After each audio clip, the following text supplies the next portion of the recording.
Everyone, welcome to my channel. I am Simran Sahani and आज मैं आपको पढ़ाऊंगी क्लास 12th के ह्यूमन ज्योग्राफी बुक 1 का chapter 1 human geography nature and scope. तो all the class 12 students जिनके पास humanities है, मैं हूँ आपकी सिमरन दीदी और मैं अपने चैनल पे ह्यूमैनिटीज़ के सभी सब्जेक्ट्स पढ़ाती हूँ। पॉलिटिकल साइंस हो, हिस्ट्री हो, ज्योग्राफी हो, इकोनॉमिक्स हो या फिर जो है सोशोलॉजी और साइकोलॉजी हो। तो अगर आप ह्यूमैनिटीज़ की हो प्लेलिस्ट चेक कर लो और वहाँ से जाके पढ़ाई कर लो। आज कौन सा चैप्टर पढ़ना है? आज से हम शुरू करें अपनी जो है ज्योग्राफी की सीरीज। ठीक है, तो आज पहला चैप्टर पढ़ा रही हूँ। ये बुक 1 का पहला चैप्टर है एंड नाम क्या है इसका? Human geography nature and scope.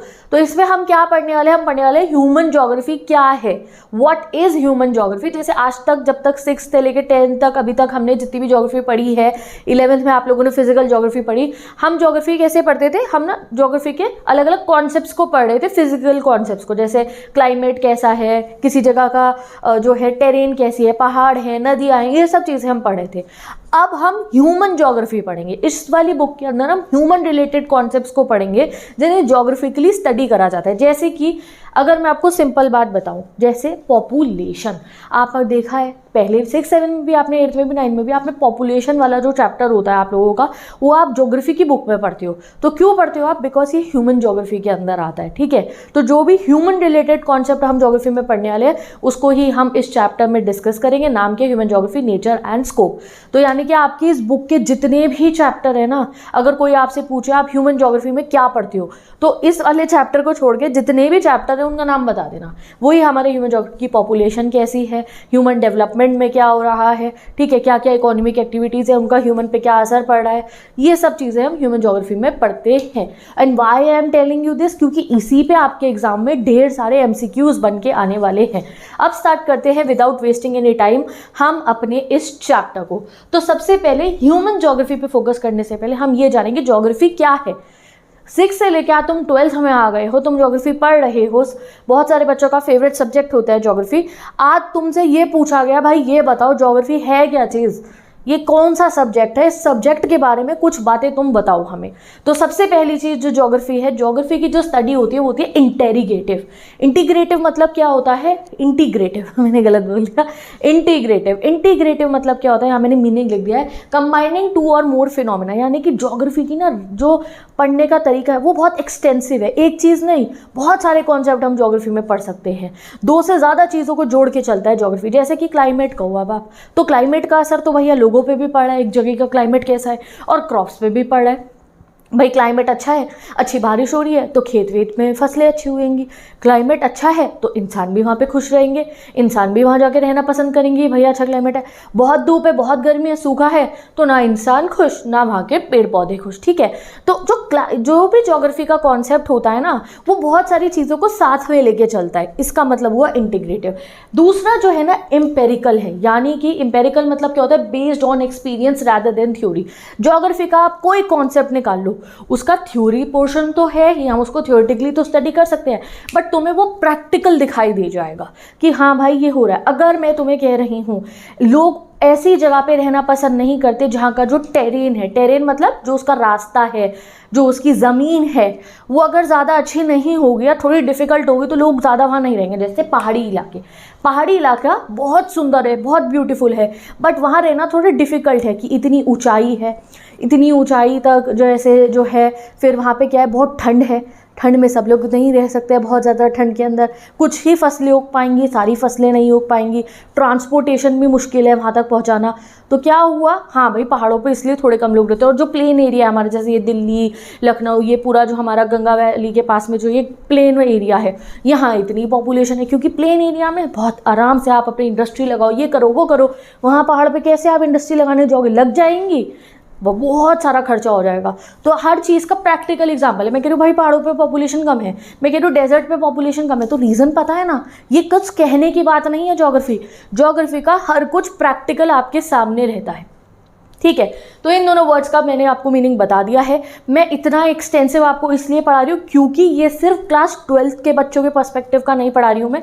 चाहे आप UPSC की तैयारी कर रहे हो, चाहे आप लोग जो है CUET के लिए पढ़ रहे हो, तो भाई ये सब बातें क्वेश्चन आंसर्स में पूछी जाएंगी।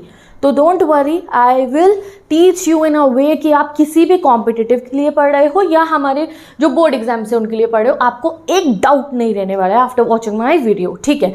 तो भाई अब क्या हमें समझ में आ चुका है कि ज्योग्राफी एक ऐसा सब्जेक्ट है जो बहुत एक्सटेंसिव है and each and every phenomena, कोई भी फिनोमिना जो होता है जो वेरी करता है ओवर स्पेस एंड टाइम, उसको हम ज्योग्राफी में पढ़ सकते हैं। स्पेस में और टाइम में कोई भी फिनोमिना चल रहा है तो उसको हम ज्योग्राफी में पढ़ सकते हैं। जैसे कि मैं कह रही हूँ समुद्री रास्ते, उनको भी आप ज्योग्राफी में पढ़ सकते हो। मैं कह रही हूँ पॉपुलेशन का बढ़ना, पिछले साल से लेकर आने वाले 10 सालों में कितनी पॉपुलेशन बढ़ी, इसमें टाइम पीरियड आ गया ना, इसको भी हम ज्योग्राफी में पढ़ सकते हैं। तो ज्योग्राफी बहुत बड़ा सब्जेक्ट है, इसमें हम बहुत सारी चीज़ों को स्टडी कर सकते हैं। ये इसका मीनिंग हो गया, समझ में आ गया। चलिए जी, अब हम चलते हैं अपने चैप्टर के कोर एरिया। व्हाट इज आखिरकार ह्यूमन ज्योग्राफी, क्या पढ़ने वाली हो तुम ह्यूमन ज्योग्राफी में? तो ह्यूमन ज्योग्राफी में हम फिजिकल वर्ल्ड का जो है या फिर आपको नेचुरल जो हमारा वर्ल्ड है उसका ह्यूमन के साथ रिलेशनशिप पढ़ेंगे कि हमारा अर्थ के साथ क्या नाता है, वो हम पढ़ने वाले हैं हमारे ह्यूमन ज्योग्राफी के अंदर, ठीक है। The special distribution of human phenomena and how they come about, ये चीज़ हम पढ़ते हैं ह्यूमन ज्योग्राफी में कि किस तरीके से ह्यूमन्स अर्थ पे रह रहे हैं, किस तरीके से अर्थ पे ह्यूमन बसे हुए हैं, कौन से एरिया में ज़्यादा ह्यूमन्स रहते हैं, कौन से एरिया में कम ह्यूमन रह रहे हैं, ठीक है। यानी कि पॉपुलेशन पढ़ेंगे हम इसके अंदर। और नेक्स्ट चीज़ हम क्या पढ़ते हैं, socio economic differences between different parts of the world, ये भी हम पढ़ेंगे अपने ह्यूमन ज्योग्राफी के अंदर कि पूरे वर्ल्ड के अंदर जो सोशल डिफरेंस है, यानी कि लैंग्वेज का डिफरेंस हो गया, ये सब जो डिफरेंसेस है सोशल डिफरेंसेस एंड जो इकोनॉमिक डिफरेंसेस है कि यार ये कंट्री बहुत डेवलप है, ये कंट्री डेवलप नहीं है। रीज़न सोचो, यार ये कंट्री डेवलप है क्योंकि इसके पास बहुत सारी रिसोर्सेज हैं, इसका जो जगह है ना वो बिल्कुल सही है। और ये जो कंट्री है ये तो बिल्कुल जो है सी के पास है, या तो हर 10 दिन बाद बाढ़ आ जाती है। इस वाली कंट्री पे बहुत तेल है इसलिए ये तेल बेच बेच के अमीर हो रहा है, इस कंट्री पे तो कोई मिनरल्स ही नहीं है तो ये इतने अमीर अभी नहीं हैं।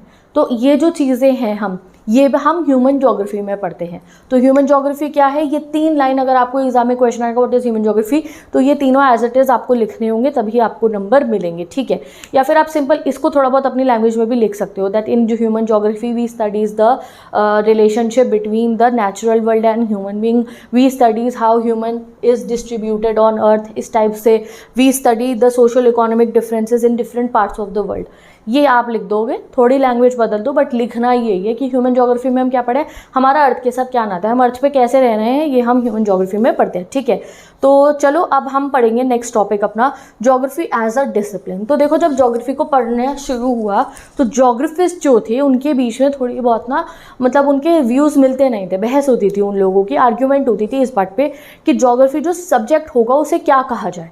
जैसे हम कहते हैं ना यार ये थियोरिटिकल सब्जेक्ट है, हम कहते हैं ये प्रैक्टिकल सब्जेक्ट है, इस सब्जेक्ट को पढ़ने की क्या अप्रोच होनी चाहिए, इसको इस तरीके से पढ़ा जाए, इसको इस तरीके से पढ़ा जाए, इस पर बहुत बहस होती थी जो है हमारे ज्योग्राफिस्ट की। तो वही चीज़ आपको यहाँ पे बता रखी है। तो क्या बहस चलती थी, तो ज्योग्राफी को हम जब पढ़ना शुरू हमने करा तो ज्योग्राफी को सब्जेक्ट हो गया डुअलिज्म होता था हमारा ज्योग्राफी के अंदर, इस बेसिस पे कि ज्योग्राफी को कैसे पढ़ा जाए। पहले कुछ लोग कहते थे कि ज्योग्राफी कैसा है, ज्योग्राफी नोमोथेमिक है। भाई नोमोथेमिक क्या है हमें तो पता ही नहीं, अभी बता देती हूँ, डोंट वरी। नोमोथेमिक मतलब लॉ मेकिंग या फिर थियोराइजिंग, यानी कि अगर सिंपल शब्दों में कहो तो जो ये वाइट अक्षरों से मैंने लिखा है, नोमोथेमिक अप्रोच का मतलब ये होता है कि वो कहते थे कि अगर हमें ज्योग्राफी पढ़नी है तो हम पीपल एज अ होल को लेते हुए चलेंगे। अगर ज्योग्राफी को आपको पढ़ना है तो पीपल एज अ होल, सब लोगों को, होल पॉपुलेशन को कंसिडर करते हुए चलो, इकट्ठे लोगों को लेके चलेंगे, हम पढ़ते हुए चलेंगे, ठीक है। अब जो दूसरे लोग होते थे वो कहते थे कि नहीं ज्योग्राफी जो है वो आइडियोग्राफिक है या फिर आप कह सकते हो डिस्क्रिप्टिव है। यहाँ पे लोगों की बहस ये चलती थी कि वो ये कहते थे कि आइडियोग्राफिक एक ग्रीक वर्ड से निकला है जिसका मतलब होता है आइडियोज या फिर आप कह सकते हो पर्सनल। तो ये कहते थे कि ज्योग्राफी जो सब्जेक्ट है उसे हमें आइडियोग्राफिक तरीके से पढ़ना चाहिए, यानी कि एक एक जने को जो है उस पर पर्सपेक्टिव पे फोकस करते हुए पढ़ना चाहिए। जैसे अगर हम पॉपुलेशन की बात कर रहे हैं तो होल अर्थ की पॉपुलेशन सिर्फ नहीं देखनी चाहिए, एक एक कंट्री की पॉपुलेशन के बारे में स्टडी करो, कंट्री के एक एक सिटी की पॉपुलेशन के बारे में स्टडी करो, एज एज अ होल मत पढ़ो, हर चीज़ को प्रैक्टिकली जाके एक एक माइन्यूट लेवल तक जाके आप पढ़ाई करो। तो पहली जो प्रॉब्लम चल रही थी वो ये थी, ठीक है, जो होती थी वो ये थी कि ज्योग्राफी एज अ सब्जेक्ट जब हम ज्योग्राफी को बनाएं, ज्योग्राफी को पढ़े तो वो नोमोथेमिक वे में पढ़े, सब कुछ इकट्ठा लेके एज अ होल पढ़ें, या फिर इंडिविजुअल पे फोकस करते हुए पढ़ें। जो दूसरा था वो इसको पढ़ने की अप्रोच को लेकर था, वो भी बिल्कुल सेम ही है, इसी टाइप का ही है। अप्रोचेस के बेसिस पे क्या लड़ाई होती थी कि रीजनल अप्रोच से ज्योग्राफी को पढ़ें या सिस्टमैटिक अप्रोच से पढ़ें। यानी कि इसका मतलब ये हुआ कि रीजनल अप्रोच में क्या होता है कि हम रीजन के अलग अलग फिनोमिनास को डिवाइड कर देते हैं, एक एक करके उस रीजन के उस फिनोमिना को स्टडी करते हैं। जैसे कि मैंने कहा ये है हमारी कंट्री इंडिया, ठीक है, फिर मैंने एक फिनोमिना का ज्योग्राफी का क्लाइमेट, एक और फिनोमिना बोलती हूँ मैं ज्योग्राफी का रेन, ठीक है, रेनफॉल जैसे हो गया। एक मैंने फिनोमिना बोला हमारे ज्योग्राफी का पॉपुलेशन, ठीक है। तो अगर मैं इसको पढ़ूंगी रीजनल अप्रोच से तो ये कहा जाएगा रीजनल अप्रोच के अंदर कि अगर आपको रीजनल अप्रोच से पढ़ना है तो आप क्लाइमेट पढ़ो, इंडिया का क्लाइमेट कैसा है, फिर आप पढ़ो इंडिया का रेनफॉल कैसा है, फिर आप पढ़ो इंडिया की पॉपुलेशन कैसी है, ठीक है। बट अगर हम सिस्टमैटिक अप्रोच से पढ़ेंगे तो यहाँ पे क्या होता था, स्पेसिफिक जियो फैक्टर को ग्लोबल लेवल पे पढ़ा जाता था कि मैंने कह दिया क्लाइमेट, तो पूरे वर्ल्ड का देखा जा रहा है क्लाइमेट कैसा है, क्या हो रहा है क्लाइमेट पूरे वर्ल्ड का, ठीक है, ये चीज़ हो जाती है इसके। तो रीजनल अप्रोच में एक रीजन पकड़ा, उसके सभी एस्पेक्ट देखे। मैंने कहा दिल्ली शहर, तो दिल्ली शहर का क्लाइमेट कैसा है, उसकी रेनफॉल कैसे है, कौन सी नदी है, ये कितनी पॉपुलेशन है, ये सब चीज़ें हमने पढ़ी एक पर्टिकुलर रीजन की।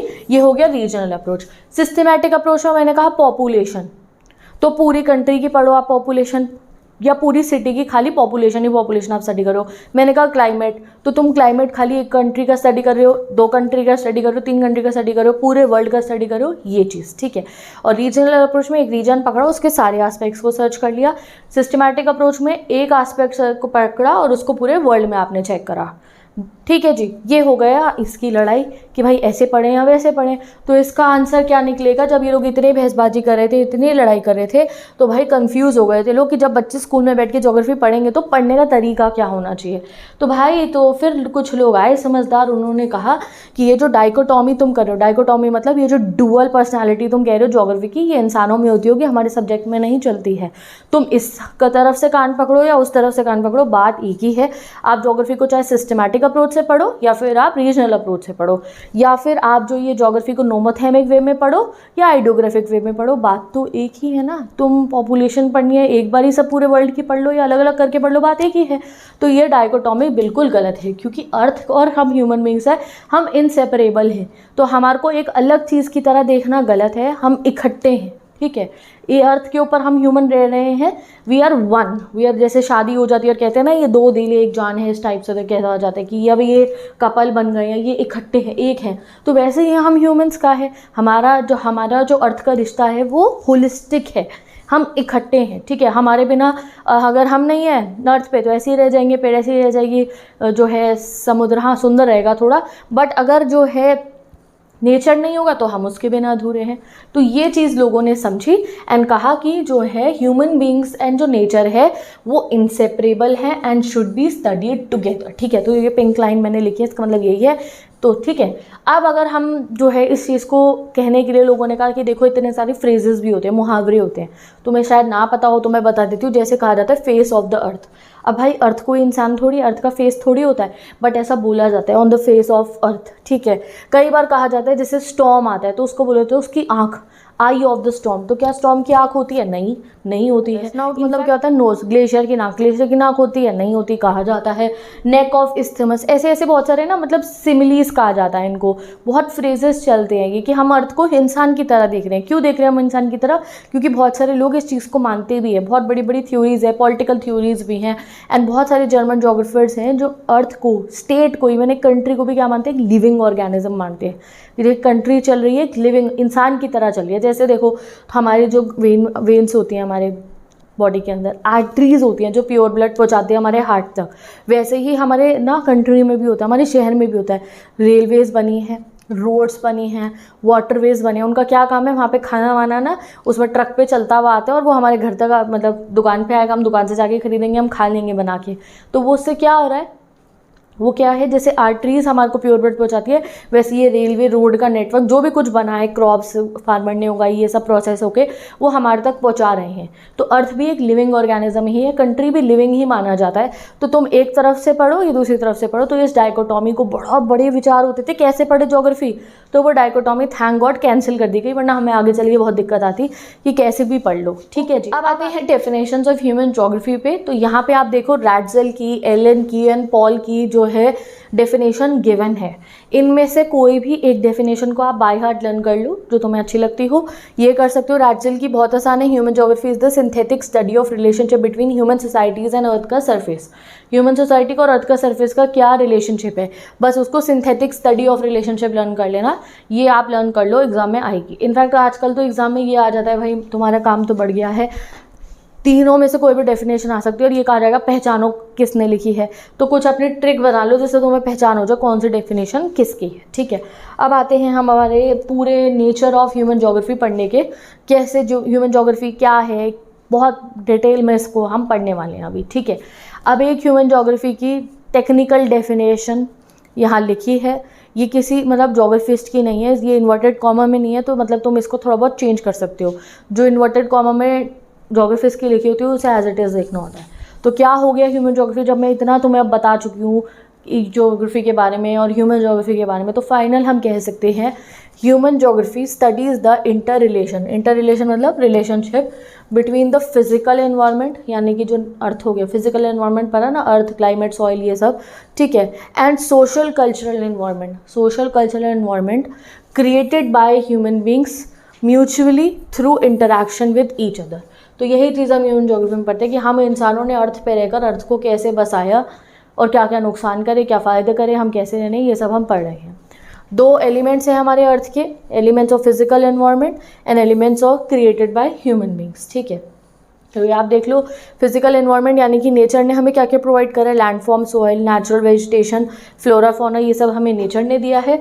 हम ह्यूमन बींग्स ने क्या करना हमें करे, हमने घर बनाए, विलेज बनाए, शहर बनाए, रोड रेलवे नेटवर्क बनाई, इंडस्ट्री बनाई, फार्म बनाए, पोर्ट बनाए, ये सब हमने करा है। साथ ही के साथ में हमने डेली यूज़ की बहुत सारी आइटम्स बनाई है, अपने लिए मोबाइल भी बना दिया, लैपटॉप भी बना दिया, पेन भी बनाई, पेंसिल भी बनाई, ये सब भी हमने बनाया। बट बना कैसे पाए, using the resources provided by physical environment. ये नहीं कि हमने अपने आप कर लिया।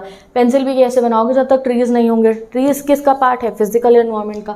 तो ये चीज़ हमें समझनी पड़ेगी। ओके जी, चलो ये आएगा, ये एग्जाम में डेफिनेटली पूछा जाएगा, व्हाट इज फिजिकल एनवायरनमेंट, तो ये लिख देना, what are elements created by human beings, तो आप ये लिखेंगे। ठीक है, आता है हमारा अगला टॉपिक और ये मेन कोर एरिया है इस चैप्टर का, naturalization of humans and humanization of nature. तो बच्चों को समझ में नहीं आता है, but don't worry, your Simran di is here, और मैं तुम्हें बहुत आसानी से, बिल्कुल ना कोई बड़ा प्यारा सा टॉपिक है, बहुत ही ज़्यादा बेसिक सा, अभी समझा देती हूँ। ठीक है, चलो, तो नेचुरलाइजेशन ऑफ ह्यूमन क्या होता है, ह्यूमनाइजेशन ऑफ नेचर क्या होता है, उसे जानने से पहले तुम ये समझ लो कि हम ना ह्यूमन ये अर्थ पे रह कैसे पा रहे हैं।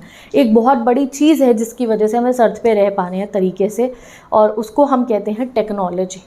टेक्नोलॉजी खाली तुम ये मोबाइल फ़ोन और स्मार्टफोन और ये सब ही मत मानो कि भाई ये सोशल मीडिया और ये नए नए जो गैजेट्स आजकल निकल, जैसे ये रोबोट बना दिया, वो पोछा भी मार रहा है आजकल, तो ये सारी टेक्नोलॉजी नहीं है। इवन जब अर्ली मैन ने आग की डिस्कवरी करी थी तो वो भी एक टेक्निक थी, it was also a technology.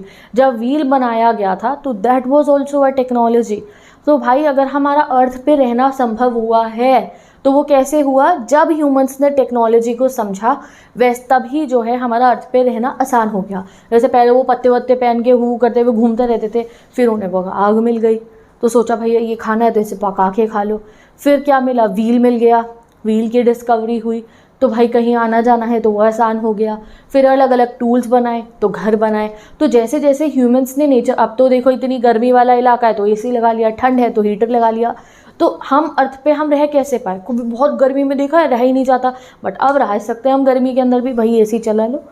ठीक है, इतनी गरम देश जो है वो इतनी तरक्की पे हैं, वहाँ गर्मी नहीं लगती, लोगों को हर जगह एसी चल रहा है। कैसे, टेक्नोलॉजी की मदद से। तो हम ह्यूमंस जो अर्थ को अडेप्ट कर पाए, हम अर्थ पे जो रह पा रहे हैं, तो वो कैसे हम रह पा रहे हैं, टेक्नोलॉजी की वजह से। और टेक्नोलॉजी भी कोई हमें फ्री फंड में नहीं मिल गई।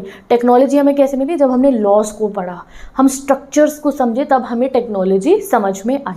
तो यही चीज़ आपको यहाँ बताई जाएगी कि human interact with nature with help of technology to live on earth. हम अर्थ पे रहने के लिए इंटरेक्ट करते हैं नेचर से, और नेचर से इंटरेक्ट कैसे कर रहे हैं? टेक्नोलॉजी की मदद से। It does not matter what product is made, technique and tool used is important. Doesn't matter क्या प्रोडक्ट बन रहा है। जैसे कि मैं कह रही हूँ हमने पेंसिल बनाई, तो पेंसिल कैसे बनी? भाई आपने पेड़ काटा, पेड़ में से लकड़ी निकाली, जो पेंसिल में लेड लगती है या जो भी एलिमेंट जिससे हम लिखते हैं वो लगाया उसमें, एंड पूरी पेंसिल हमने बना दी। तो जो है कोई भी आप प्रोडक्ट अगर आपके सामने है तो उसमें टेक्नोलॉजी का भी यूज़ हुआ है, टूल का भी यूज़ हुआ है और एक मटेरियल का भी यूज़ हुआ है जो हमें एनवायरनमेंट से मिला है। ठीक है। Technology indicates level of cultural development of society. तो जैसे जैसे टेक्नोलॉजी बढ़ती रही हमारे कल्चर का डेवलपमेंट होता हुआ। अर्ली मैन की टेक्नोलॉजी आग बनाई उन्होंने वो व्हील बनाया, फिर धीरे धीरे नई टेक्नोलॉजी आई, टेलीफोन आया, पोस्टल सिस्टम आए, वो भी टेक्नोलॉजी ही थी। शिप बनना, जब शिप बना ये भी टेक्नोलॉजी थी। एक ऐसा ज़माना था सब जो जिस एरिया में होते थे वहीं रहते थे।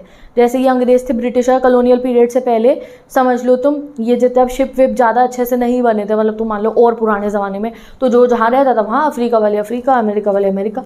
अमेरिका डिस्कवर ही नहीं हुआ था इतने समय तक। क्यों? क्योंकि शिप जो था वो मतलब थे, ऑब्वियसली शिप्स थे, बट इतना टफ वेदर होता था तो ऐसा शिप चाहिए ना जो वहाँ पहुँचा सके। मैप ही नहीं था, वर्ल्ड मैप इतने समय तक, धीरे धीरे वो बना, रास्ते खुले, सब इधर उधर पहुँचे। तो जैसे आज देखो क्या हो रहा है, क्या पता आज से आने वाले 100 सालों के अंदर, 200 सालों के अंदर, 500 सालों के अंदर और टेक्नोलॉजी कहाँ पहुँच जाए। लोग कहते हैं गाड़ियाँ उड़ेंगी, टाइम ट्रैवल हो जाएगा, ये वो, we don't know, anything can happen. ठीक है। तो ह्यूमन बींग्स जो है अर्थ में रह ही इसलिए पा रहे हैं क्योंकि हम टेक्नोलॉजी को यूज़ कर रहे हैं और उसकी वजह से हम अर्थ को रहने लायक बना देते हैं। बट टेक्नोलॉजी कैसे बनाई, टेक्नोलॉजी कैसे बनती है, क्वेश्चन ये आता है। How human beings were able to develop technology. तो उसका एक सीधा सा आंसर है कि जब हम ह्यूमंस जो है नेचुरल लॉस को समझे तो हमने जो है टेक्नोलॉजी बनाई। जैसे कि जब हम फ्रिक्शन एंड हीट के कॉन्सेप्ट को समझे तो फायर बनाई। जैसे कि जब हम एरोडायनेमिक्स के प्रिंसिपल्स को समझे तो हमने जो है प्लेन बनाए, एरोप्लेन, हवाई जहाज। एंड इनफैक्ट साइंटिफिक वे में भी अगर हम बोले, जो जैसे बीमारियां होती हैं तो उनके इलाज के लिए दवाइयां बनी। तो जब हम अपने सीक्रेट्स ऑफ डीएनए को, अपने जेनेटिक जो हमारा स्ट्रक्चर है उसको जान पाए तो हम बहुत सारी दवाइयाँ बना पाए डिजीज़ से लड़ने के लिए। हमने अपनी ह्यूमन एनाटॉमी पढ़ी, हमें पता चला अच्छा ये बीमारी इस वजह से हो रही है। हमने अपने बॉडी के स्ट्रक्चर को समझा। तो जब हमने लॉस को समझा तो टेक्नोलॉजी बनाई जिससे हम जो है जीत सकें। ठीक है। तो फिर जो है एक बात ध्यान रखो, ऐसा नहीं है कि मैं कह रही हूँ कि भैया हम नेचर में रह पा रहे हैं टेक्नोलॉजी की मदद से। तो टेक्नोलॉजी ज़्यादा ही बड़ी चीज़ नहीं है, अभी भी बड़ी चीज़ हमारा नेचर ही है। क्योंकि टेक्नोलॉजी अगर हमें डेवलप करनी है तो उसको डेवलप करने के लिए भी आधी से ज़्यादा चीज़ें हमें नेचर से ही लेनी पड़ती है। अगर पेंसिल भी बनानी है, तुम्हें बनाने का तरीका पता है, तो लकड़ी नहीं होगी तो कहाँ से बना लोगे। ठीक है जी। तो इसलिए nature is extremely important to develop technology. And जब टेक्नोलॉजी बन जाती है तो technology loses the shackles of environment on human being. Shackle मतलब क्या? जैसे बेड़ियाँ जो थी, नेचर जैसे हमारे को बहुत डोमिनेट करता हुआ, गर्मी है तो गर्मी में ही रहो, एसी बना लिया अब हमारा, ठीक लग रहा है। ठीक है। तो जैसे ही टेक्नोलॉजी हमें मिली तो थोड़ा हमारे ऊपर से जो बोझ था वो कम हो गया। अब आते हैं हम अपने नेक्स्ट टॉपिक पे, इन्वायरमेंटल डिटर्मिनिज्म। इन्वायरमेंटल डिटर्मिनिज्म, और इसी को ये बोला जाता है नेचुरलाइजेशन ऑफ ह्यूमन। ये चीज़ आई डोंट नो कोई तुम्हें बताया, और किसी की तो बात ही मत करो, यहाँ मैं बता नहीं हूँ, पढ़ लो तुम। इसी को कहा जाता है naturalisation of human. Environmental determinism को ही कहा जाता है। क्यों कहा जाता है देख लो तुम। क्या इस वर्ड को पढ़ के क्या समझ, इन्वायरमेंटल डिटर्मिनेशन, डिटर्मिनिज्म मतलब तुम मान लो डोमिनेट, डिटर्मिनिज्म को तुम अपने दिमाग में मान लो, उसको लो डोमिनेट। इन्वायरमेंट डोमिनेट, कि इन्वायरमेंट का दबदबा ज़्यादा है, और इसी चीज़ को हम कहते हैं नेचुरलाइजेशन ऑफ ह्यूमन। इस पे सीयूईटी पे भयंकर एमसीक्यू बन के आएंगे, या किसी भी एग्ज़ाम में इन दो वर्ड्स के ऊपर इनकी खिचड़ी बना के तुम्हें दी जाएगी जो तुम्हें समझ नहीं आएगी। बट मैं बता रही हूँ तुम्हारे को कि ये खिचड़ी को तुम खिचड़ी ना समझो, इसको बिल्कुल सिंपल से जो है जलेबी ना लगी ये तुम्हें वो लगे बिल्कुल सीधा सा कोई चीज़ कि भाई हमें तो आती है ये। जैसे कि इन्वायरमेंटल डिटर्मिनिज्म बोलो, मन में याद करो डोमिनेशन, इन्वायरमेंटल डोमिनेशन, यानी कि इन्वायरमेंट का दबदबा ज़्यादा है। यानी कि गर्मी है तो एसी नहीं है भैया, गर्मी में ही रहना पड़ेगा। ठंड है तो ठंड में ही रहना पड़ेगा, जहाँ नेचर का ज़्यादा दबदबा है। जैसे कि शादी होती है तो शादी हुई है कपल की, लड़का है लड़की है, मम्मी है पापा है मान लो तुम, तो मम्मी का ज़्यादा दबदबा चल रहा है घर के अंदर, पापा डर के रहते हैं मम्मी से। तो ये सीन चलता है इन्वायरमेंटल डोमिनेशन के अंदर। ये आपको इन्वायरमेंटल डोमिनेशन लिखना मत, ये बस मैं तुम्हारे माइंड को याद कराने के लिए कह रही हूँ। यानी कि नेचर की और इंसान की शादी हुई तो नेचर का डोमिनेशन ज़्यादा चल रहा है, ठीक है। और इसी चीज़ को हम कहते हैं नेचुरलाइजेशन ऑफ ह्यूमन। अब इसमें आखिरकार होता क्या है, तो ये चलता था बहुत पुराने ज़माने में, जब हम जो है अर्थ पे नए नए आए थे, ठीक है, और हम अपने अर्थ को समझ रहे थे, तो नेचर का ज़्यादा दबदबा था। जैसे हम इस टाइप से रहते थे तब, एनिमल स्किन के कपड़े बना लिए, झोपड़ी है पत्तों की बनी हुई, आजकल कौन रहता है, बहुत कम ही लोग होंगे जो रहते हैं, नोमैडिक पीपल आते हैं और वो रहते हैं। हम क्या ईंटों के कंक्रीट के घर, भैया क्या क्या बिल्डिंगें बना दी हमने, तो समुंदर पे भी घर बना रखे हैं। तो आजकल तो क्या क्या पॉसिबल है, बट जब स्टेज ऐसी थी कि ये चीज़ें जब पॉसिबल नहीं थी, उसको हम कहते हैं एनवायरमेंटल डिटर्मिनिज्म, जहाँ पे नेचर का दबदबा ज़्यादा था एंड ह्यूमंस का कम था, ठीक है। तो इसको अब हम रीड करेंगे जिससे हमें समझ में आ जाए। तो in early stages of human interaction with nature, जब हम आए इस धरती के ऊपर, तो हमारा जब नेचर से इंटरेक्शन हुआ तो humans were greatly influenced by nature. Nature का हमारे पे ज़्यादा इन्फ्लुएंस था। They adapted to the dictates of nature. हमें नेचर के दबदबे को, उसकी डोमिनेशन को मानना पड़ा। जैसे मैं कह रही हूँ ना, शादी हुई है, पापा मम्मी की सारी बातें मान रहे, नहीं सुन रहे, उनके ही नहीं सुनी जा रही, सब बातें सुनी जा रही है। तो हमारा जब हम अर्थ पे नए नए आए तो हमें नेचर की सारी बात माननी पड़ी थी। नेचर डोमिनेटेड ह्यूमन, नेचर हमें डोमिनेट कर रहा था।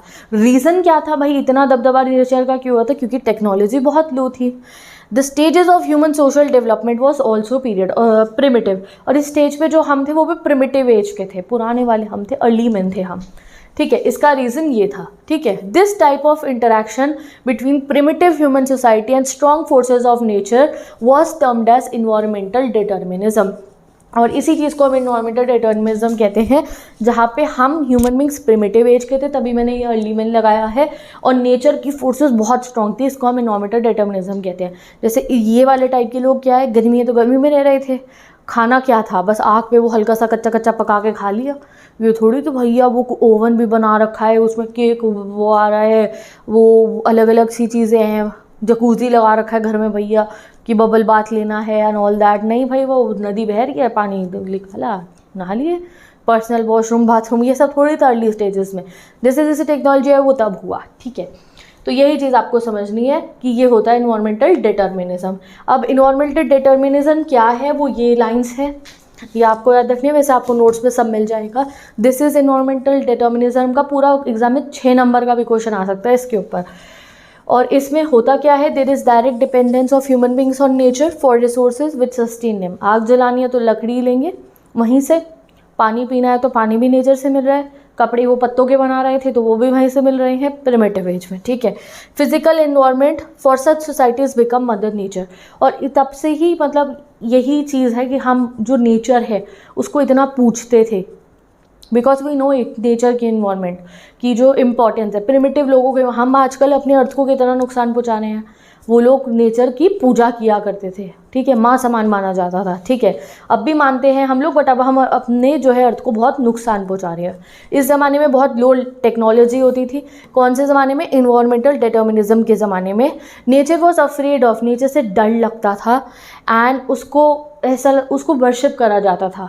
डर लगता था कि यार कोई कहर ना बरसा दे कुदरत हमारे ऊपर, ठीक है। तो ये चीज़ हो गई हमारी इन्वायरमेंटल डिटर्मिनिज्म, जहाँ पे मैंने ये ना बिल्कुल लिटरल मत लेना इस चीज़ को, तुम्हें बस लर्न करनी है ना कि भैया नेचर और ह्यूमन की जो है एक इंटरेक्शन हुआ है, मैरिज हुई है, तो भैया नेचर का ज़्यादा दबदबा है। इस चीज़ को इन्वायरमेंटल डिटर्मिनिज्म भी कहते हैं और इसी को नेचुरलाइजेशन ऑफ ह्यूमन कहते हैं कि ह्यूमन नेचुरलाइज हो गए हैं। अब आएगा इसका भाई, इसको हम कहते हैं पॉसिबलिज्म। पॉसिबलिज्म क्या होता है? पॉसिबलिज्म को हम कहते हैं humanisation of nature. Humanisation of nature यानी कि जब ये शादी हुई हमारी नेचर की और ह्यूमन की, तो अब ह्यूमन की डोमिनेंस ज़्यादा है, यानी कि, और ह्यूमन की डोमिनेंस होने का रीज़न तुम्हें पता है कि टेक्नोलॉजी लेवल अप बढ़ गया है। जैसे ही हमारे पे टेक्नोलॉजी आई अच्छी तो हम नेचर को अडेप्ट कर पाए। तो अब क्या हुआ, जो ह्यूमंस हैं उनका दबदबा ज़्यादा हो गया और टेक्नोलॉजी की वजह से हमारा अर्थ पे रहना और पॉसिबल हो गया। इसीलिए इस चीज़ को कहा जाता है पॉसिबलिज्म, ठीक है। इसको ह्यूमन डिटर्मिनिज्म नहीं कहते हैं हम, ये वर्ड गलत है। हम कहाँ से बड़े हो जाएंगे नेचर से, हम तो हो ही नहीं सकते, क्योंकि टेक्नोलॉजी कभी क्या कर लेंगे जब तक नेचर नहीं होगा। तो इसलिए इसको कहा जाता है पॉसिबिलिज्म। ये जोग्राफिस्ट ने ऐसी कोई भी नाम नहीं दे दिया, कितना सोच के प्यारा नाम दिया है पॉसिबिलिज्म, कि इस मैरिज के अंदर नेचर जो ह्यूमन की है, इसमें अब ह्यूमंस का दबदबा ज़्यादा हो रहा है। तो उसका रीज़न ये नहीं कि हम बहुत बड़े हो गए, नहीं, हमने टेक्नोलॉजी बढ़िया करी और हम नेचर को ज़्यादा पॉसिबल वे में यूज़ कर पा रहे हैं। ठीक है, चलो अब आते हैं, हम इसको पूरा रीड करते हैं। तो when people began to understand environment, जैसे जैसे हम एनवायरनमेंट को समझे, नेचर की फोर्सेस को समझे, तो with the passage of time, आगे आने वाले समय में भी टेक्नोलॉजी और बढ़ेगी ना, तुम्हें पता है। तो ऐसे धीरे धीरे, पता है तुम्हें, पहले ज़माने में मोबाइल ही नहीं होते थे। Even man I was a kid, तो हमारे घर में मतलब समझ लो तुम्हें UKG जो थी, मतलब मैं मतलब तुम मान लो नर्सरी के अंदर, तब डॉट फ़ोन होते थे। अब देखो अब तब मोबाइल फ़ोन नहीं होते थे, बहुत कम लोग होते थे, खाली पापा के पास होता था मोबाइल। अब देखो 5 साल के बच्चे पे भी मोबाइल है, और वो भी वो कीपैड वाले होते थे। अब देखो क्या क्या मोबाइल आ रहे हैं। तो ये भी तो टेक्नोलॉजी इतने से इतने समय में ही बढ़ी।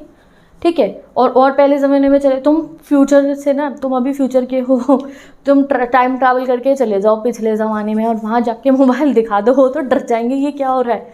तो यही चीज़ है कि भाई धीरे धीरे टेक्नोलॉजी डेवलप होती है। तो with the passage of time, जब हम नेचर के लॉज को समझे, हमने टेक्नोलॉजी बनाई। तो with socio culture development, humans develop better and more efficient technology. जितना हम अर्थ पे रहे, दिमाग भी हमारा समझदार हुआ, सोसाइटी बन गई, घर बन गए, शहर बन गए, कंट्री बन गई, डेमोक्रेसी आ गई, पॉलिटिकल सिस्टम बन गए, तब हम और अच्छे से टेक्नोलॉजी पे फोकस कर पाए। Human move from a state of necessity to state of freedom. जो इससे पहले वाला हमने कॉन्सेप्ट पढ़ा एनवायरमेंटल डिटर्मिनिज्म, उसमें हम स्टेट ऑफ नेसेसिटी में रहते थे। जितनी चीज़ें ज़रूरी होती थी वही अर्थ से लेते थे। भूख लग रही है, 2 एप्पल तोड़े खा लिए। ये थोड़ी कि एक फार्म बनाएंगे, वहाँ हज़ारों पेड़ लगाएंगे, वहाँ एप्पल्स उगाएंगे, फिर उन एप्पल्स को बेचेंगे, प्रॉफिट कमाएंगे। नहीं, अब हम स्टेट ऑफ फ्रीडम में है, तब हम स्टेट ऑफ नेसेसिटी में थे। वो पुराने ज़माने के लोग क्या करते थे, जितना ज़रूरत था उतना ही यूज़ किया करते थे। ठीक है, अब क्या है, they create possibilities with the resources obtain from nature. अब हम ह्यूमंस ने क्या करा, हमने पॉसिबिलिटीज़ बनाई है नेचर के रिसोर्सेज को यूज़ करके। यानी कि हमने जो है एरोप्लेन बनाया, हमने शिप बनाया, ये सब चीज़ें हमने बनाई नेचर के रिसोर्सेज को यूज़ करके। तो nature provides opportunities and human being make use of these, and slowly nature gets humanise and start bearing the imprints of human endeavour. अगर ये लाइन NCERT में पढ़ लोगे तो पल्ले नहीं पड़ेगी, बट यहाँ मैं NCERT की एक एक लाइन पढ़ा रही हूँ। इसका मतलब ये है कि नेचर ने हमें अपॉर्चुनिटी दी, हमें रिसोर्सेज दी, जिससे हमने नेचर में टेक्नोलॉजी लेवल हम लेकर आए अलग अलग टाइप का, और उससे ह्यूमनाइजेशन हो गया नेचर का। शिप बन गए, पहाड़ों पे भी जाके लोग रहने लग गए, जहाँ पे नेचर बहुत जो है फरी पे था अपनी, इतनी हॉट डेजर्ट के अंदर भी हमने रहना पॉसिबल कर पाए। तो वो कैसे हुआ, जब हम टेक्नोलॉजी बना पाए। ठीक है, और अब पूरे अर्थ पे हमारे इम्प्रिंट्स हो चुके हैं। वो तो मैंने छोटी सी जो फोटो लगाई है आज के ज़माने में, तो ये तुम समझ सकते हो कि पूरे अर्थ को अब तो हमने नुकसान भी पहुँचाना शुरू कर दिया है। चलिए जी, अब आते हैं the imprints of human activities are everywhere. जो मैंने कहा हमारे नक्शे कदम पूरे अर्थ पे आपको दिख जाएंगे। तो वो उसका मतलब क्या हुआ, तो ये देख लो, ये है हमारे जो इम्प्रिंट्स हैं।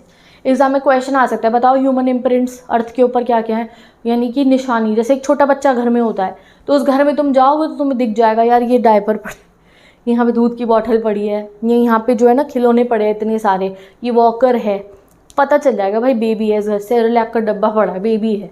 तो अर्थ पे जब हमारे, तो हम ह्यूमंस रहते हैं, उसका परफेक्ट एग्जाम्पल क्या है, हमने रिजॉर्ट्स बना रखे हैं, ह्यूज अर्बन स्प्रॉल्स बना रखे हैं, बड़े बड़े शहर, फील्ड्स बना रखी है, ऑर्चार्ड्स बना रखे हैं, पेस्ट्रल लैंड्स बना रखे हैं। ठीक है, रोलिंग हिल्स पे भी, पहाड़ों पे भी हम खेती कर रहे हैं, चाय उगा रहे हैं, ये करके। कोस्ट क्या हुआ, किनारे पे जो होता है वहाँ शिप पे लोड अनलोड करते हैं हम। ओशनिक रूट्स बना रखे हैं, खतरनाक ओशन पे भी शिप लेके जाने हैं। ठीक है, स्पेस को भी नहीं छोड़ा है हमने, स्पेस में सैटेलाइट घुमा रहे हैं इतनी सारी। तो this is the imprints of human beings on earth. आप समझ में आ गया, humanization of naturalization of human. अच्छा, एक ट्रिक क्वेश्चन करती हूँ, बताओ नेचुरलाइजेशन ऑफ ह्यूमन का दूसरा नाम क्या है, जल्दी बता दो कमेंट सेक्शन में। अब आते हैं हम अपने थर्ड कॉन्सेप्ट पे। थर्ड कॉन्सेप्ट है हमारा न्यू डिटर्मिनिज्म और स्टॉप एंड गो डिटर्मिनिज्म। इसको लिखा है ग्रिफिथ टेलर। तो स्विफ्टीज, गलत सुना तुमने, टेलर स्विफ्ट नहीं, ग्रिफिथ टेलर की बात हो रही है यहाँ पे। तो ग्रिफिथ टेलर जी आए, जोग्राफिस्ट ये, और इन्होंने कहा कि भाई तुमने तो आप पॉसिबिलिज्म की स्टेज में आ गए हो कि टेक्नोलॉजी बनाओ, और अर्थ पे रहना आसान बनाओ। तुम्हारा तो बस चले तुम सीढ़ियाँ बना दो आसमान तक, ये चल रहा है ह्यूमंस के दिमाग के अंदर, रोज़ रॉकेट भेजो इधर उधर, ठीक है डन, करो ये काम। बट अर्थ को कितना नुकसान पहुंच रहा है, एसी चलाते रहो, जहाँ गर्मी है वहाँ एसी लगा दो, जहाँ ठंड है वो हीटर लगा दो, ठीक है। जो ये तुम काम कर रहे हो ज़रा रुक जाओ, देखो उससे अर्थ को कितना नुकसान पहुंच रहा है। ये आके ग्रिफिथ टेलर ने हमें समझाया और उन्होंने कहा कि ये दोनों ही डिटर्मिनिज्म जो हम कह रहे हैं कि इन्वायरमेंटल डिटर्मिनिज्म है, ये पॉसिबिलिज्म है, ये सही नहीं है। हमें कभी कभी एक मिडिल पाथ पे भी रहना चाहिए, यानी कि रुक जाना चाहिए जहाँ पे हम ना ही अर्थ को ज़्यादा नुकसान पहुँचा रहे हैं और ना ही अर्थ की ज़्यादा दबदबा हम झेल रहे हैं। इसे कहा ग्रिफिथ टेलर ने, ठीक है। तो ग्रिफिथ टेलर एक जोग्राफिस्ट हैं, आप इनको देख सकते हो, इन्हें प्रणाम कर सकते हो, इनकी फ़ोटो है। और इन्होंने इंट्रोड्यूस करा ये concept that reflects a middle path, यानी कि मध्यम मार्ग बिटवीन टू आइडियाज़। कौन से टू आइडियाज़? इन्वायरमेंटल डिटर्मिनिज्म और पॉसिबिलिज्म के बीच में इन्होंने कहा, इन दोनों के बीच में इन्होंने कहा कि रख दो न्यू डिटर्मिनिज्म को। The concept shows that neither there is a situation of absolute necessity. इन्होंने कहा ऐसा नहीं है कि तुम एब्सोल्यूट नेसेसिटी में पहुंच जाओ कि नेचर की सारी दबदबा झेलने लगो, कि ठंड है तो ठंड झेलो, गर्मी है तो गर्मी झेलो, खाने के लिए खाना नहीं है तो तुम उगाओ मत उसे टेक्नोलॉजी का यूज़ करके। नो, मैं नहीं कह रहा हूँ। एंड ना ही there is a condition of absolute freedom, ना ही अपने आप को इतना फ्री समझो कि तुम टेक्नोलॉजी को यूज़ करके अर्थ की हालत बुरी कर दो। नहीं, ये करने की ज़रूरत नहीं। You should follow neo determinism. तो नियो डिटर्मिनिज्म क्या है, सुनते हैं क्या है कि नियो डिटर्मिनिज्म में इन्होंने क्या कहा। तो इन्होंने कहा कि देखो, it means that human beings can conquer nature by obeying it. इन्होंने कहा आप नेचर को, अभी भी ऐसा है कि तुम नेचर में टेक्नोलॉजी यूज़ करके नेचर को कॉन्कर कर सकते हो, जीत पा सकते हो नेचर पे, बट उसको ओबे करके। ये नहीं कि उसको तबाह करके तुम कर रहे हो कि भाई CO2 बढ़ा दी इतनी तुमने, ग्रीन हाउस इफेक्ट हो गया, ओजोन लेयर में छेद हो गया, और ग्लेशियर्स पिघल रहे हैं, ये करोगे तो क्या है, कल को मर जाओगे। तो नेचर को ओबे करके, तुम नेचर को कम नुकसान पहुंचा के तुम ये काम कर सकते हो। They have to respond to the red signals and can proceed in their pursuits of development when nature permits the modification। ये चीज़ देखो उन्होंने क्या कही ग्रिफिथ टेलर ने कि नेचर हमें सिग्नल देता है। यस, नेचर हमें सिग्नल देता है। जैसे कभी बहुत इंटेंसिव माइनिंग होती है ना, जैसे मिनरल्स निकलते हैं, ये जितने भी मिनरल होते हैं हमारे सारे, आयरन ओर हो गया, ये वो कोल हो गया, ये जितने भी मिनरल्स निकलते हैं, तो अर्थ को माइनिंग होती है। तो जब एक्सटेंसिव माइनिंग होती है तो अर्थक्वेक ना, थोड़े बहुत अर्थक्वेक ना अर्थ देती है। माइनिंग के एरिया के आसपास में थोड़ा छोटे छोटे अर्थक्वेक दिए, हल्की सी सुनामी आ गई अर्थक्वेक की वजह से, तो अर्थ रेड सिग्नल देती है। बट हम लोग इतने भूखे हैं पैसे के कि हम क्या करते हैं, बड़े बड़े बिजनेसमैन प्रॉफिट के लिए अपना, तब भी वो माइनिंग नहीं रोकते और माइनिंग करते, तो फिर क्या होगा, फिर बहुत बड़ी तबाही आती है। तो क्या है, कल को पूरी अर्थ तबाही आ जाएगी, डूम्सडे आ जाएगा, सब खत्म हो जाएगा, अर्थ तो दोबारा रीजनरेट हो जाएगी, हम चले जाएंगे तो, बट फिर हम ही वाइप आउट होंगे। तो इसलिए उन्होंने ये कहा कि अर्थ हमें रेड सिग्नल देती है। It means that possibilities can be created with in a limit. जब अर्थ ने सिग्नल दिया कि अर्थक्वेक आ रही है, सुनामी आ रही है, एनवायरमेंट क्लाइमेट बदल रहा है, कुछ गड़बड़ हो रही है, तो आप रुक जाओ। तब आप जैसे कि जो अब हम लोग जो है कंट्रोल करने की कोशिश कर रहे हैं, जैसे हमने CNG की गाड़ियाँ यूज़ करें, क्योंकि पेट्रोल की हमें पता है, कोल को बर्निंग करने पे अब हम थोड़ा स्टॉप लगा रहे हैं। आजकल इलेक्ट्रिक कार्स भी आ रहे हैं, क्यों? क्योंकि हम समझ रहे हैं कि हम अर्थ को बहुत नुकसान पहुंचा रहे हैं। वाटर को हम बहुत यूज़ कर रहे थे, तो हमने वाटर का लिमिट करना शुरू करा, आगे और करना चाहिए। तो यही चीज़ उन्होंने कही कि अब अर्थ जब हमें सिग्नल दे रहा है तो थोड़ा रुक जाओ। तो ये इन्होंने बोला, it mean that possibilities can be created within the limits which do not damage the environment, and then there is no free run without accident, और फ्री रन विदाउट एक्सीडेंट। और ये उन्होंने कहा कि अगर हम ऐसा नहीं करेंगे कि अर्थ ने हमें चेतावनी दी, अर्थ के वजह सुनामी, हम नहीं रुके तो क्या होगा, बहुत बड़ा एक्सीडेंट हो जाएगा। जैसे आप अपनी गाड़ी चला रहे हो, तुम 100 की स्पीड से 120 पे लेता रहे हो और रुक ही नहीं रहे हो, तो क्या होगा, एक्सीडेंट हो जाएगा। तो ऐसे अगर हम रुकेंगे नहीं, डेवलपमेंट करते रहेंगे, तो एक्सीडेंट होना लाजमी बात है। जैसे जब हमारा लॉकडाउन लगा था, याद करो तो लॉकडाउन में तुमने देखा था कि अर्थ हील हुई थी। It was very wrong thing जो हम लोगों के साथ हुआ, बट तुमने देखा था वो पॉल्यूशन लेवल कम हुआ, ठीक है, बहुत साफ़ सुथरा सा होता था कि भाई कोई गाड़ी नहीं, कोई ये नहीं, कोई वो नहीं है। तो ये चीज़ ऐसे लॉकडाउन के रूप में नहीं, बट वैसे ही हमारे को जो है अपने अर्थ को हील होने का टाइम देना चाहिए, ठीक है, ये चीज़ बोली गई है। तो द नियो डिटर्मिनिज्म के कॉन्सेप्ट में ये कहा गया कि जो फ्री रन हम लोग कर रहे हैं, बड़े बड़े ये USA और ये फ्रांस और ये ब्रिटेन, इन्होंने कितना नुकसान पहुंचाया अर्थ को, तुम्हें पता नहीं अपनी कंट्री को डेवलप जब इन्होंने करा। यूरोप में इंडस्ट्रियलाइजेशन कौन सी सदी में आ गई थी, बहुत सालों पहले आ गई थी। तेरे इंडस्ट्री लगा के बहुत नुकसान पहुंचाया इन्होंने। तो इसलिए इन्होंने कहा कि अर्थ को रुक के जो है उसको जो है हील होने का हमें टाइम देना चाहिए, वरना एक्सीडेंट ही होगा। वरना जो इस समय जो हमारे अर्थ का हाल है तो वो इसी स्टेज में है कि अगर हम अब भी कंट्रोल नहीं करेंगे एनवायरमेंट पॉल्यूशन को तो हम बहुत ही गलत फ्यूचर की तरफ जा रहे हैं। हमारे आगे आने वाले बच्चों को तो ना हवा मिलेगी सही जो है सांस लेने के लिए, ना पानी मिलेगा, स्कूटी के लिए पेट्रोल नहीं मिलेगा, ये सभी होने वाला है। ठीक है, चलो अब आते हैं हम अपने लास्ट टॉपिक पे चैप्टर के। तो मतलब तुम ये समझ लो यहाँ चैप्टर कंप्लीट हो चुका है, this chapter is fully completed. But हाँ, ये नहीं कि वीडियो बंद कर दो, नहीं, एक चीज़ बची है जो ये है human geography through passage of time.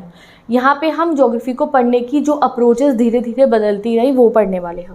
तो बेसिकली 3 अप्रोचेस हैं, इनका डेफिनेशन एग्जाम में आएगा, वो लर्न करना और वो लिखना है। वेलफेयर और ह्यूमनिस्टिक अप्रोच में क्या होता है, इसमें कहा जाता है कि ह्यूमन ज्योग्राफी को जब आप पढ़ो तो मेनली इस एस्पेक्ट पे पढ़ो कि उससे ह्यूमन बींग्स की सोशल वेलबींग हो। यानी कि जब आप ज्योग्राफी पढ़ रहे हो तो ह्यूमन बींग्स की वेलबींग, ह्यूमन के अच्छाई के लिए जो जो कॉन्सेप्ट्स आपको पढ़ने हैं उस पर ध्यान दो। जैसे कि आप पढ़ो हाउसिंग की, हाउसिंग कंडीशंस जो है अच्छी हो ह्यूमन बींग्स के लिए, उनकी हेल्थ अच्छी हो और उनकी एजुकेशन अच्छी हो। Education in geography, yes, education को भी हम ज्योग्राफी में पढ़ते हैं क्योंकि ह्यूमन ज्योग्राफी का पार्ट है। हम ह्यूमन बींग्स अगर एजुकेटेड होंगे तो हम ज़्यादा जो है डेवलप कर सकते हैं खुद को, हमारे पास लाइफ में बहुत सारी अपॉर्चुनिटीज़ होंगी, ज़्यादा कमा सकते हैं, ज़्यादा अच्छे से अपना जीवन जी सकते हैं। हेल्थ, हाँ, अगर हम हेल्दी रहेंगे ह्यूमन्स तो हम अर्थ पे और अच्छे से रह पाएंगे। और हाउसिंग, घर जैसे जो होते हैं, ये सब ह्यूमन की वेलबींग को पढ़ने के लिए ज्योग्राफी को ह्यूमन्स के वेलबींग के रूप में आप पढ़ो। इसको कहा जाता है वेलफेयर और humanistic approach. Geographers have already introduced a paper as Geography of Social Wellbeing in the postgraduate curriculum। तो आगे चल के जब अगर आप ज्योग्राफी में BA करने वाले हो या आगे ज्योग्राफी में MA करोगे या आगे ज्योग्राफी को कंटिन्यू करोगे ग्रेजुएशन में, तो तब आप इसके बारे में और पढ़ोगे, वेलफेयर और ह्यूमनिस्टिक अप्रोच के बारे में। नेक्स्ट आता है हमारा दूसरा approach, radical school of thought. Radical school of thought Marxian theory पे बेस्ड है। मार्क्सियन कौन है? Karl Marx. कार्ल मार्क्स कौन थे? कार्ल मार्क्स एक बहुत बड़े रशियन फिलोसोफर थे एंड इन्होंने जो है कैपिटलिज्म का सख्त विरोध करा था। कैपिटलिज्म क्या होता है? Capitalism, communism, I don't think so, मुझे तुम्हें बताने की आज ज़रूरत है। अगर आपके पास पॉलिटिकल है तो आपको पता होना चाहिए, और 11th से हम पढ़ते हुए आ रहे हैं। ह्यूमैनिटीज़ के बच्चों को कैपिटलिज्म और जो है ना ये पता ही होना चाहिए, कम्युनिज्म। कैपिटलिज्म मतलब जहाँ पे जो है सब कुछ प्राइवेट ओनरशिप पे होता है, प्रॉफिट एंड लॉस पे चलता है। इंडस्ट्री बन रही है, प्रॉफिट कमाओ, सब घर हैं, आप बनाओ अपना, आप पे ज़्यादा पैसा है, बड़ा घर बनाओ। जिन बहुत गरीब जो लोग होते हैं वो सड़कों पे भी रहते हैं। This is capitalism. बट जो कार्ल मार्क्स थे वो इस चीज़ के खिलाफ थी कि सब कुछ इंसानों के हाथ में दे दो, प्राइवेट इंडिविजुअल्स के हाथ में, वो जैसे मर्जी जो है कंट्री में इंडस्ट्री बनाए, स्कूल बनाए, खेत बनाए, जो मर्जी करे। इससे अच्छा होना चाहिए कम्युनिज्म, जहाँ पे जो गवर्नमेंट है उसके कंट्रोल में ये सब चीज़ें रहेंगी। गवर्नमेंट के स्कूल्स होंगे, गवर्नमेंट स्कूल को इतना बढ़िया बनाएगी कि हर बच्चा वहाँ आके पढ़े। इंडस्ट्रीज गवर्नमेंट की होगी, लोगों को वहाँ पे जॉब मिलेगी। ये चीज़ कहते थे कम्युनिज्म में कार्ल मार्क्स जी। ठीक है, तो radical school of thought employed Marxian theory to explain the basic cause of poverty. तो रेडिकल स्कूल ऑफ थॉट में कहा जाता है, क्योंकि हम ह्यूमन ज्योग्राफी में पॉवर्टी भी पढ़ते हैं, गरीबी, तो वो कह रहे हैं जो रेडिकल स्कूल ऑफ थॉट वाले कि आप पॉवर्टी पे ध्यान दो एंड डेप्रिवेशन पे, और जो सोशल इनइक्वालिटी हो रही है, जो समाज में जो है भेदभाव होते हैं उसके ऊपर, अमीरी गरीबी का जो फ़र्क है उसके ऊपर फोकस करो। And contemporary social problems were related to development of capitalism. ये कहते हैं कि ज्योग्राफी में जो है हमारे पूरे वर्ल्ड के अंदर जितने भी आजकल हम कहते हैं ना ये अमीरी गरीबी का फ़र्क है, ये कंट्री डेवलप है, ये नहीं है, यहाँ पॉल्यूशन बहुत ज़्यादा है, यहाँ नहीं है, ये सब कैपिटलिज्म की वजह से है, क्योंकि जिस पे पैसा आया उसने अर्थ को ज़्यादा नुकसान पहुँचाया। तो ये रेडिकल स्कूल ऑफ थॉट हो गया। थर्ड आता है हमारा बिहेवियरल स्कूल ऑफ थॉट। तो ये इतना डिटेल में मैं तुम्हें बता रही हूँ, तुम्हें बस ये 4 लाइन लर्न करनी है। तो behaviour school of thought led greater 12th के एग्जाम के लिए और MCQs के लिए। Behaviour school of thought led great emphasis on living experiences and also the perception of space by social categories and race, ethnicity and religion. तो यहाँ पे कह रहा है जो बिहेवियरल स्कूल ऑफ थॉट वाले हैं कि आप जब अपना ज्योग्राफी में पढ़ो तो इन चीज़ों पे भी हमें गौर करना चाहिए ज्योग्राफी में कि क्या एथनिसिटी है, ठीक है, जिस एरिया के लोग रह रहे हैं उनकी क्या एथनिसिटी है, उनकी क्या रेस है, उनका क्या रिलीजन है, उस चीज़ को भी हमें ज्योग्राफी में कंसिडर करना चाहिए। जैसे कि बहुत सारे ऐसे, आप मानो अगर मैं बोलूँ जेंडर भी आप इसमें लगा सकते हो, ह्यूमन में अगर हम मेल फीमेल कह रहे हैं तो बहुत सारी ऐसी चीज़ें होती है जिसमें फीमेल को अपॉर्चुनिटी नहीं मिल रही है, जेंट्स को मिल रही है। ठीक है, रेस, कास्ट, कलर, ये सब पे भी, एथनिसिटी भी जो है, इनको भी हमें ज्योग्राफी में पढ़ना चाहिए। जैसे एक एरिया के लोग हैं, उनका रहन सहन कैसा है, इस एरिया के लोगों का रहन सहन कैसा है, उनका कल्चर कैसा है, उनका रिलीजन क्या है, इस पे भी हमें गौर करना चाहिए ज्योग्राफी में। तो विद दिस ये भी कंप्लीट होती है हमारा behavioral school of thought you have to learn radical school of thought and this humanistic school of thought. अब last but not the least आता है हमारा fields and subfields of human geography, जो ये बक्से दे रखे हैं ना आपको आपकी बुक में, ये पढ़ने हैं। ठीक है, और इसको ही हम कहते हैं human geography through corridors of time. ठीक है, तो क्या अप्रोच होती थी पढ़ने की ज्योग्राफी को, और क्या पीरियड में किस तरीके से ज्योग्राफी को पढ़ा गया, किन फीचर्स पे फोकस करा गया, ये आप इस टेबल में पढ़ने वाले हो। और इस पे एग्जाम में आपको एमसीक्यू पहले ना हम कह देते थे कि ये इतना इंपॉर्टेंट नहीं है, जब एमसीक्यू का इतना वो नहीं होता था। अब तो सीयूईटी पूरा एमसीक्यू से भरा होगा, तो ये बॉक्स से बहुत इंपॉर्टेंट है। चलो पढ़ लेते हैं। तो इस बॉक्स में आखिरकार है क्या? इस बॉक्स में आपको ज्योग्राफी को पढ़ने का जो अप्रोच रहा था, जब ज्योग्राफी ऐसा यार ये सब्जेक्ट बना ये सब्जेक्ट, इसको स्टडी करना शुरू करा, तो वो कैसे कैसे बदलता रहा, कौन से समय में, कौन से टाइम पीरियड में क्या चीज़ पे ज़्यादा फोकस रहता था। तो सबसे पहला टाइम हमें बता रखा है अर्ली कॉलोनियल पीरियड, यानी कि ब्रिटिशर्स की कॉलोनीज़ बनाने से पहले, यानी कि जब हम भारत पे कब्जा नहीं हुआ था और बाकी जितनी कॉलोनी ब्रिटिशर्स ने बनाई उससे पहले। ब्रिटिशर्स ही नहीं, फ्रांस वाले भी कॉलोनी बनाते थे और पोर्चुगीज़ भी बनाते थे, बतेरे कॉलोनी बनाते थे। तो कॉलोनी बनने से पहले की अगर हम बात करें तो जो है ना ज्योग्राफी कैसी चलती थी, एक्सप्लोरेशन हो रहा था और डिस्क्रिप्शन हो रहा था, एक्सप्लोर हो रहा था। भाई अमेरिका ही नहीं अभी तक डिस्कवर हुआ था, किसने डिस्कवर करा अमेरिका, बताना ज़रा। तो एक्सप्लोरेशन हो रहा था, जिन कंट्रीज़ पे पैसा आ गया था वो जहाज़ बनवा रहे थे, राजा लोग पैसे देते थे जहाज़ बनाओ, जोग्राफिस्ट जाते थे ढूंढते थे, वॉयेजर्स जाते थे ढूंढते थे, जोग्राफिस्ट रास्ता निकालते थे। तो ये सब चल रहा था। तो इस पीरियड में क्या हो रहा था, जो राजा लोग होते थे, इंपीरियल मतलब हो गया राजा लोग, और ट्रेड के लिए इंडिया सबसे बड़ा सेंटर रहता था। हर कोई ट्रैवलर हो गया, कोई वॉयेजर हो गया, उसको ये कोई राजा है, हर कोई चाहता था यार हम इंडिया पहुंच जाए, हमारे यहाँ के मसाले लो, हमारे यहाँ का कपड़ा लो, हमारे यहाँ के में जो है एलियो, जो हमारे गोल्ड हो गया, सिल्वर, हम लोग हर चीज़ के लिए मशहूर थे। इंडिया आना सबका सपना हुआ करता था। क्यों? कि हमारे से ट्रेड करेंगे, हमारे मसाले बिकते थे, हमारा मसलिन का क्लॉथ बिकता था, बहुत कुछ बिकता था। तो ट्रेड के लिए और राजा लोग जो है बाद में कब्जा करने के लिए भी जो है एक्सप्लोर कर रहे थे। ठीक है, एंड इंसाइक्लोपीडियाज़ भी बननी शुरू हुई कि नई जगह ढूंढी, उसको इंसाइक्लोपीडिया में लिख दिया, ये हुआ। ठीक है, फिर लेटर कॉलोनियल पीरियड की अगर हम बात करें तो इसमें अप्रोच कौन सी चल रही थी, रीजनल एनालिसिस। रीजनल एनालिसिस क्यों? क्योंकि इन्होंने जिस जिस जगह पे कब्जा करा अभी इन्होंने उसको छांटा और उसको ढूंढा। जैसे इन्होंने ब्रिटिशर्स ने कॉलोनी बना लिया इंडिया को, तो इन्होंने इंडिया को एक्सप्लोर करा कि अच्छा ये इंडिया है, ऐसा है, साउथ में ऐसा है, नॉर्थ में ऐसा है, ये मिनरल यहाँ मिल रहा है, ये मिनरल यहाँ मिल रहा है, इस टाइप से। ठीक है, तो you have to just read it, learn नहीं करना है, इसको समझ लेना है, इस पे एमसीक्यू आएंगे। उसके बाद 1930s में जब थ्रू द आप कह सकते हो इंटर वॉर पीरियड, जो ये वॉर हुए, वर्ल्ड वॉर 1 हुआ, वर्ल्ड वॉर 2 हुआ, उसके दौरान थोड़ा उससे पहले, ये मान लो आप इस वाले पे, इस टाइम पीरियड में क्या हुआ था, एरियल डिफ्रेंशिएशन हुई, यानी कि the focus was on identifying the uniqueness of any region and understanding and how and why it was different from others. अलग अलग एरियाज़ को यूनिक, अरे यार इस एरिया में तो तेल मिल रहा है, भैया यहाँ जाके ज़रा तेल मिल निकलवाओ यहाँ पे, अच्छा ठीक है यहाँ इस एरिया में ये चीज़ ज़्यादा इंपॉर्टेंट है, तो एक एक रीजन की यूनिकनेस को स्टडी करा गया। ठीक है, चलो अगला, लेट 1950s टू 1960s में स्पेशल ऑर्गेनाइजेशन हुआ। क्या हुआ इसका मतलब, use of computers and sophisticated statistical tool, satellites वगैरह, कंप्यूटर्स वगैरह का यूज़ बहुत ज़्यादा होने लग गया, अच्छे से मैप बनने लग गए, ह्यूमन फिनोमिना समझने के लिए, जैसे क्लाइमेट को देखने के लिए हमारे पे अलग अलग वो है ना, हमारे इंस्ट्रूमेंट्स हैं, स्टॉर्म के समय पे भी इतने इंस्ट्रूमेंट्स होते हैं स्टॉर्म चेक करने के लिए। आजकल तो हम नकली बारिश भी कर सकते हैं, इतनी टेक्नोलॉजी बढ़ चुकी है। ठीक है, मतलब बारिश बुला सकते हैं। This phase was called the quantitative revolution. अब यहाँ पे ये आ गया 1 मार्कर। अब मैं कहूँ कि यार मैं जल्दी से चैप्टर कंप्लीट कर दूँ, 30 मिनट में, 40 मिनट में, 50 मिनट में और चीज़ें लीव कर दूँ, एग्जाम में क्वेश्चन आ जाएगा, तो दैट्स नॉट माई स्टाइल। देखो ये क्वेश्चन आ गया, कौन से स्टेज में क्वांटिटेटिव रेवोल्यूशन हुआ था अगर पूछ लिया जाए, तो वो आपको ये वाली स्टेज लिख देनी है। कौन सी स्टेज में हुआ था? लेट 1950s to 60s में। अप्रोच कौन सी रही थी इसमें? स्पाशियल ऑर्गेनाइजेशन वाली। 1970s में क्या हुआ? Emergence of humanistic radical and behavioural school of thought. तो ये जो स्कूल ऑफ थॉट्स तुम्हें लर्न करने को मैंने कहे हैं वो इस पीरियड में हुए थे। ठीक है जी। चलो अगला आया आपका, ये लास्ट है इसमें, वो है 1990s में पोस्ट मॉडर्निज्म इन ज्योग्राफी हुआ, यानी कि grand generalization and applicability of universal theories to explain the human condition were question. The importance of understanding each local context in its own rights was emphasised, यानी कि generalisation बंद करने को कहा गया। अब हम कह रहे हैं क्लाइमेट, हम कह रहे हैं अर्थ का तो क्लाइमेट ऐसा है, बट अब ये कहा गया कि आप क्लाइमेट को खाली एज अ होल स्टडी मत करो, हर रीजन का जाके क्लाइमेट स्टडी करो। अगर पॉल्यूशन हम कह रहे हैं तो पॉल्यूशन, अगर हम कह रहे हैं इंडिया में पॉल्यूशन है तो भाई तुम ये मत कहो पूरे इंडिया में पॉल्यूशन है। कुछ ऐसे शहर हैं जो पॉल्यूशन नहीं कर रहे हैं और कुछ ऐसे शहर हैं जो बहुत पॉल्यूशन कर रहे हैं।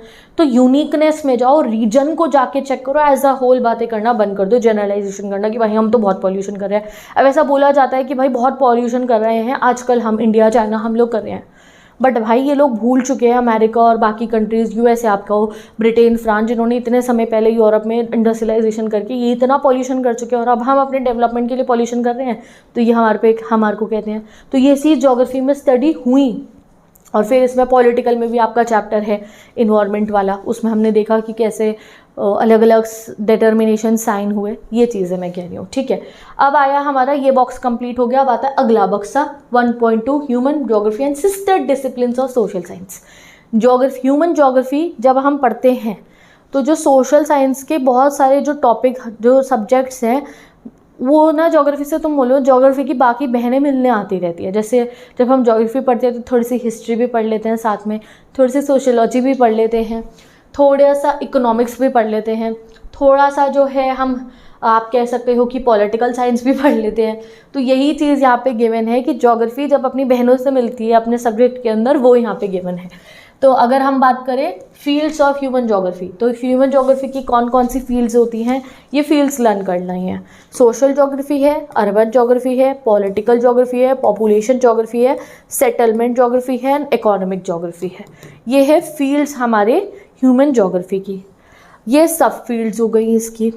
और जब हम ह्यूमन सोशल ज्योग्राफी पढ़ते हैं तो हम बाकी कौन से सब्जेक्ट्स को कंसिडर कर रहे होते हैं? सोशियोलॉजी को, साइकोलॉजी को भी, इकोनॉमिक्स को भी।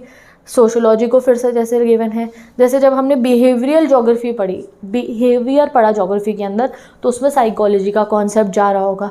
जब हमने सोशल वेलबींग के लिए ज्योग्राफी को पढ़ा तो इकोनॉमिक्स का कॉन्सेप्ट लाना पड़ेगा, क्योंकि वेलबींग पैसा खर्च के बिना नहीं हो सकती है। ज्योग्राफी ऑफ लेजर पढ़ा जब हमने, जैसे कि ये ह्यूमन ज्योग्राफी का पार्ट है, आगे पढ़ोगे तो पढ़ना पड़ेगा, तो सोशियोलॉजी का पार्ट आएगा।